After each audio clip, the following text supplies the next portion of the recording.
Hi guys, thank you all for tuning into Big Mama Story Time. Story time! Don't forget to like, subscribe, share, comment to my page. Here we go. Hi guys, thank you all for tuning into Big Mama Story Time on today. Today I will be reading to you guys a Disney bedtime favorite story. All right guys, the last one that I read was Sleeping Beauty, Aurora's Slumber Party. The next will be The Lion King, A Wild Night Owl. And that's on 2:15. All right, let's find 2:15, guys. Okay.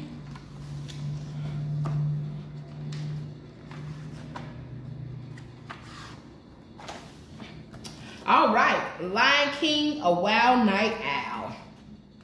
Let's get into this.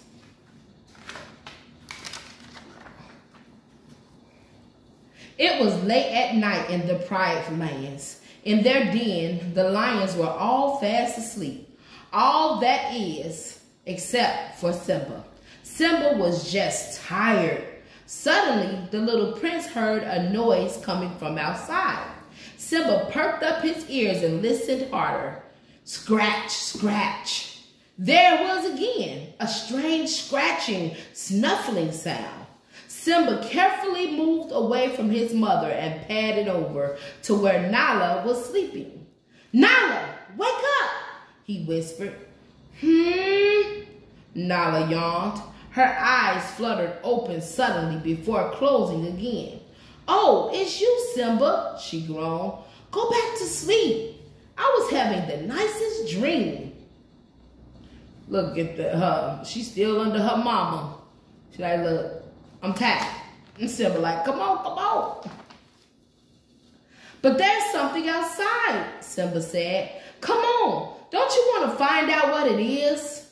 Nala opened her eyes again, this time more slowly. Right now? But it's so dark. So, Simba replied, grinning. You're not scared, are you? Who? Me? Nala sprang up like a grasshopper. Of course I'm not scared, she told Simba. Let's go. She like, come on, let's go. She hopping to get going like, I'm not scared, Simba. Together, Simba and Nala tiptoed past their mothers and the rest of the sleeping pride. They paused at the edge of the den and peered out into the night. Scratch, scratch. What was that? Nala asked. I told you, there's something out there, Simba said. He squinted his eyes, seeing anything. See anything? See anything? Nala shook her head. Nope. Do you? Simba poked his head out a little farther. Nothing, he said. He was just pulling his head back into the den when a big clump of dirt landed right in the middle of his face. Look at that. There go the dirt right there, guys. Look, over there, Nala said as Simba pawed the dirt off his nose.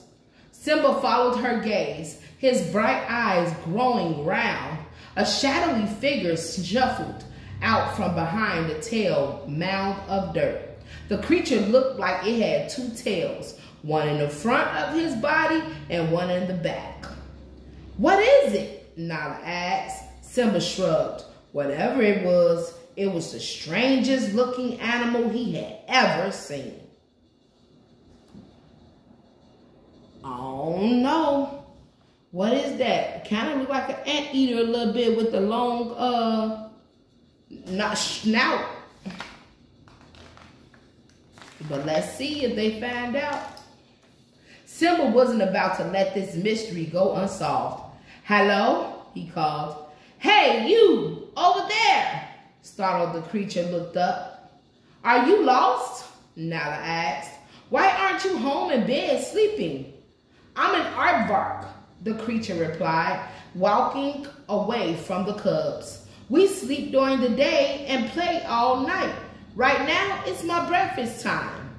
Oh, he's nocturnal. That means that they sleep in the day and they up at night. Like bats. I wish we could sleep all day and play all night, Simba said. He looked up at the branch of a nearby tree where the bossy hornbill Zazu was perched, fast asleep. Then there would be no Zazu awake to spy on us all day long and tell us what to do. Simba and Nala hurried after the aardvark, who had gone back to digging. The cubs watched, wide-eyed, as the aardvark stuck his gooey tongue into the hole he'd made in the side of a large mound. When he pulled it out, they could see that his tongue was even longer than Simba's tail and completely covered with fat, squirmy termites. Ugh. But that's his food. Oh, Lord. When the aardvark had eaten his fill of bugs, he turned away and started to waddle off into the night. Wait, Simba called. Where are you going? To find my friends, the aardvark said. Do you want to come? Simba and Nala knew a good invitation when they heard one. Without another thought, they bounded after the aardvark. The cubs hadn't gone far when Simba stepped on something sharp. Ouch! He cried, looking at his foot. A little needle was sticking out of it. Nala peered around. Look, she said, they're everywhere. What are they? Sorry, a voice behind them said. I can't help it. Sometimes they just fall out by themselves. Simba and Nala spun around. Behind them was a little creature with lots of sharp needles all over his back. Do y'all know what this is? If you guessed porcupine, you are right. But let's keep going. What are all those spines for? Simba asked. Let's just say they keep anyone from bothering me, the porcupine answered with a wink. Yes, they are his protection. And nobody messes with him or they're going to get poked all around the place. And that hurts.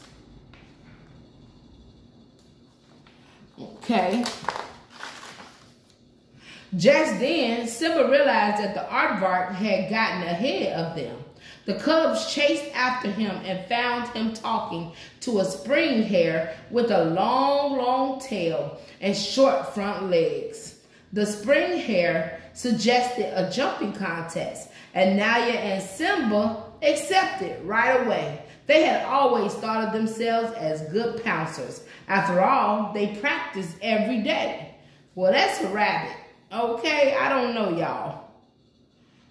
You might want to reconsider, the aardvark said. Simba laughed, but one jump into the contest, his laughter faded. The spring hare had jumped 3 times as far as the cubs. After 2 jumps, she had practically disappeared. Simba and Nala knew when they were beat. Turning around, they walked back over to where the aardvark was happily digging. Are you hungry? The aardvark asked Simba and Nala. The cubs' stomachs grumbled. They weren't used to being up so late after dinner. A little, Simba admitted. But when Simba and Nala saw what the aardvark was eating, they decided maybe they weren't quite as hungry after all. Do you have anything else to eat? Simba asked. You mean besides termites? The aardvark asked. He thought for a minute. Then he bounced off a few feet. Take a look at this, he called back to them. What is it? Nala asked. Ants, the aardvark answered. Though I usually save those for dessert. Suddenly, a cold wind ruffled the cub's fur. Did it just get darker? Simba asked, shivering. And colder, Nala asked. Nala and Simba both yawned. The night had been quite an adventure, but they were both starting to get tired. The idea of their cozy den was calling them back home. But as Simba looked around, he realized he didn't have any idea where the den was. Oh man, y'all lost? And it's dark? Ooh. Let's see. Which way did we come from? Simba asked. Nala looked around. I'm not sure, she said. It's too dark. The cubs searched for something familiar, a landmark that might help them find their way home. But nothing looked right in the dark. They couldn't see far enough. I guess we'll have to stay here until morning, Simba said with a sigh. He turned to the aardvark. How long until sunrise? Sunrise, the aardvark said. It's not even time for lunch. Wait, Nala cried suddenly. High above them, the clouds had parted, revealing the moon. Its light shone on the path Simba and Nala had been looking for. In the distance, they could see Pride Rock. They can see home. Go ahead. That's Pride Rock right there. The cubs said goodbye to their new friend and hurried back home. Tiptoeing into their den, they saw that everyone was still asleep. Happily, Simba and Nala snuggled in close to their mothers. Good night, Simba, Nala purred. See you in the morning. Simba paused to yawn. What's for breakfast, do you think? Anything sounds good, Naya said, as long as it's not bugs. I know that's right, Naya, because that is nasty. Well, to us, because we're meat eaters, but I cook my meat, so yeah. All right, guys, that was The Lion King, A Wild Night Out. All right, guys, thank you all for tuning into Big Mama Storytime. Please don't forget to like, subscribe, and share this video if you haven't done so already. All right, guys, bye.